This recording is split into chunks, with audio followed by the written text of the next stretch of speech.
গরমে প্রচণ্ড গ্রীষ্মে আমাদের ছাদ বাগানের গাছগুলো খুব হাঁসফাঁস করছে। আমাদের যেমন প্রাণ আছে, জীবন আছে, ঠিক তেমনি আমাদের ছাদ বাগানে ছোট্ট গাছদেরও প্রাণ আছে, জীবন আছে। গরমের সময় সবসময় যখন আমরা ফ্যান, পাখা, এসির নিচে থাকি, এই গাছগুলো তো সেটা থাকতে পারে না। তাই আমাদের উচিত ছাদ বাগানের গাছগুলোকে এই গরমের সময় ইমিউনিটি পাওয়ার তৈরি করে দেওয়া, যে ইমিউনিটি পাওয়ার দ্বারা গাছগুলো প্রচণ্ড রৌদ্রের সঙ্গে ফাইট করে বেঁচে থাকতে পারে। Hello friends, welcome to my channel. দেশ এবং দেশের বাইরে থেকে যারা আজকে আমার ভিডিওটি কন্টিনিউ করেছেন, প্রত্যেককেই gardener tips with Kamal YouTube চ্যানেলে স্বাগতম। আজকের ভিডিওর আলোচনার বিষয়বস্তু হবে ছাদ বাগানে গ্রীষ্মে যে কোনো গাছকে অবশ্যই ভালো মাত্রায় ইমিউনিটি প্রদান করার কি উপায়, আসুন তাই নিয়ে থাকছে আজকের ভিডিওটি। না স্কিপ করে কন্টিনিউ করুন।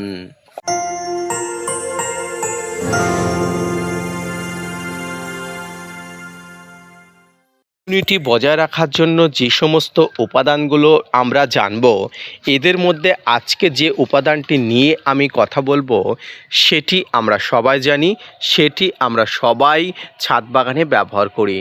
আর এটি হলো কালো সোনা। অর্থাৎ আমরা ছাদ বাগানের জন্য যে হিউমিক অ্যাসিড ব্যবহার করি, এটি মাটিতে হিউমাসের পরিমাণ থাকলে গাছের ইমিউনিটি পাওয়ার যে থাকে সেটি আমরা সবাই জানি। আর মাটিতে সবসময় হিউমাসের পরিমাণ থাকে না।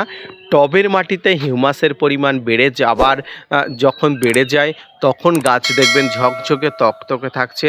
অপরপক্ষে হিউমাসের পরিমাণ কমে গেলে গাছের বৃদ্ধি কমে যায় এবং গাছ কিন্তু স্বাস্থ্যবান হতে পারে না। তাই এই গ্রীষ্মে টবের মাটিতে প্রচুর পরিমাণ হিউমাসের পরিমাণ বাড়াতে, আমাদের ছাদ বাগানের গাছগুলোকে সুস্থ সবল রাখতে এবং গাছগুলোকে ভালো রাখতে ব্যবহার করতে হবে হিউমিক অ্যাসিড। হিউমিক অ্যাসিড বা কালো সোনা আমরা প্রত্যেকে বাজার থেকে কিনে আনতে পারি। বাজার থেকে কিনে নেবেন ভালো মানের, ভালো গ্রুপের কিন্তু হিউমিক অ্যাসিড। এবার আপনি একটি পাত্রে আপনার ছাদ বাগানের কতটা গাছ আছে সেই অনুসারে জল নেবেন। ধরুন আপনি 20 লিটার জল নিলেন। এই 20 লিটার জলে আপনি প্রতি লিটারে আপনি 1 থেকে 2 গ্রাম হিউমিক অ্যাসিড দিতে পারেন।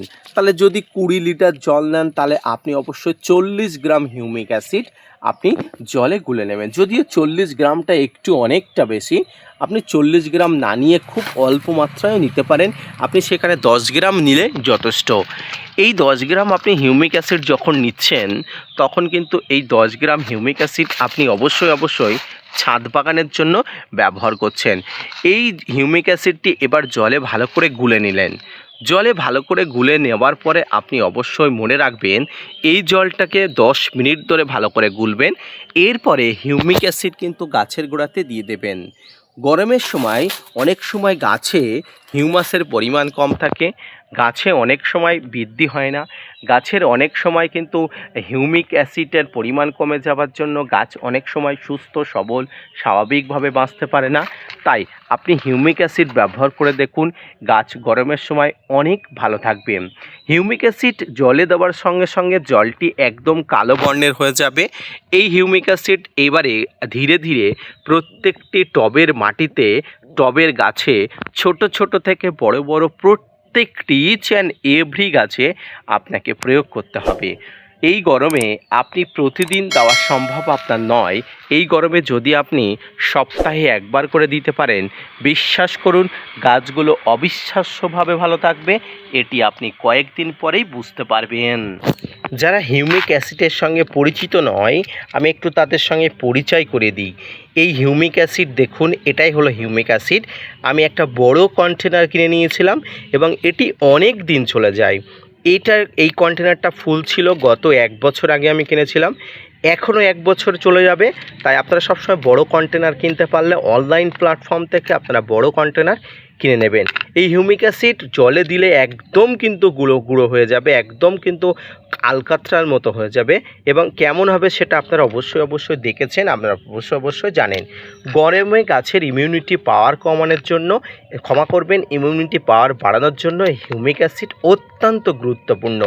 তাই এই গরমে আপনার ছাদ বাগানের গাছগুলোকে সুস্থ সবল স্বাভাবিক রেখে বড় করে তোলা, প্রচুর পরিমাণ ফল থাকলে ফলগুলোকে প্রোটেকশান দেওয়া, ফল আনার সময় হলে গাছগুলোকে সেই প্রোটেকশানের মধ্য দিয়ে বড় করে তোলা, সব কিছু প্রকাশ করে হিউমিক অ্যাসিডের মাধ্যমে।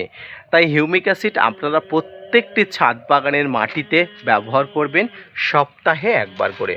প্রিয় দর্শক, সম্মানীয় শ্রোতা বন্ধুরা, এই ছিল ছাদ বাগানে গ্রীষ্মের শুরুতেই হিউমিক অ্যাসিডের প্রয়োগের ব্যবহার বিধি।